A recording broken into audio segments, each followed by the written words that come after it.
Let's talk about working with the elements in nature. So you guys know how Let's Talk Tarot is a blog series. I haven't quite got the catchy name for this, but this is my new blog series. It's a magic section, and it's going to be on the fatenoise.com, my official.com website. And I'm just singing about it because I'm very excited that I'm finally launching it. Let's start with none other than the earth element. So when would you call upon an earth element?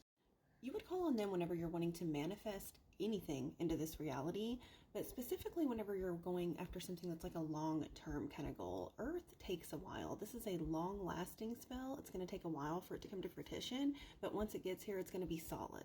With earth element being rooted in like stability and in grounding, then it's going to bring on like long-lasting effects. And this is like the times that you would want to work with an earth element, any of these instances. And how you would channel an earth element would be grounding in nature. You could obtain some soil to add into your spell or your altar. Incorporating earthy things like stone or plants, like those money trees that we do. Like if you wanted to like plant a money tree, you would absolutely be working with the earth element. So in that breath gardening, you're working with the earth element. But mostly you're going to want to be outdoors, bare feet to soil, just spending some time outside with the earth. Okay, so now how about air? So air is our element of intellect and communication, and you would want to call on this anytime that you're trying to get clarity or learn something, or maybe stop gossip or get yourself communicating better. A lot of my content is about tarot. The swords is the earth element. I should have mentioned that on the last one. Earth is the pentacles. So anytime that you're working with an earth element, this is going to be happening really quick, it's swift, it's adaptable. This is ideal for like quick spells. And all of this stuff would be a good time that you might want to call in an air element. And how you would work with an air element would be like incense or feathers or spending time in big wide open spaces where the wind can do its thing. I live in Oklahoma. Air element it's strong here.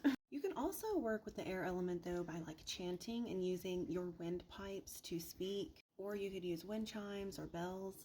So now let's talk about fire, which would be the wands in tarot. This is the element of transformation. Whenever you work with a fire element, it's going to be fast, it's going to be passionate, and it's going to be really, really intense. And maybe it's just because I'm a water element, but to me, fire is the element that things really have a chance to get kind of dicey with. Creation can turn to destruction real quick with this one, but in that same breath, destruction can turn to creation real quick with this one. To work with fire, you're going to want to work with fire, work with flames, work with candles, work with the sun, with bonfires, anything solar. You can work with your solar plexus. Fire cider, that's fire element. Sun gazing, to me, is a fire element kind of activity. Now let's talk about our water elemental, which water is the cups. So this is going to be our emotions, this is love, this is our psychic abilities. Really, this is our subconscious. So that being said, anytime that you work with a water elemental, this is going to be a deep, profound change. I would not call on a water elemental to manifest something in unless I was trying to manifest in a change to my psyche or a change to my emotions. You can work with the element of water by surrounding yourself in bodies of water. If you live near the ocean, that's fantastic. A lake would also do, a creek, but you know what else works? Is your bathtub. You can take ritual baths. And, once again, this might be because I am a water sign, but water seems to be the sign that gives me like the deepest appreciation when I leave it offerings. I go over all of this and more in my blog, Exploring Nature's Magic, where we just briefly touch on incorporating the elementals and nature into your practice. I'm going to make a part 2 about working with the sun and working with the moon and working with the spirits of nature. So I'll catch you guys for that. Stay magical.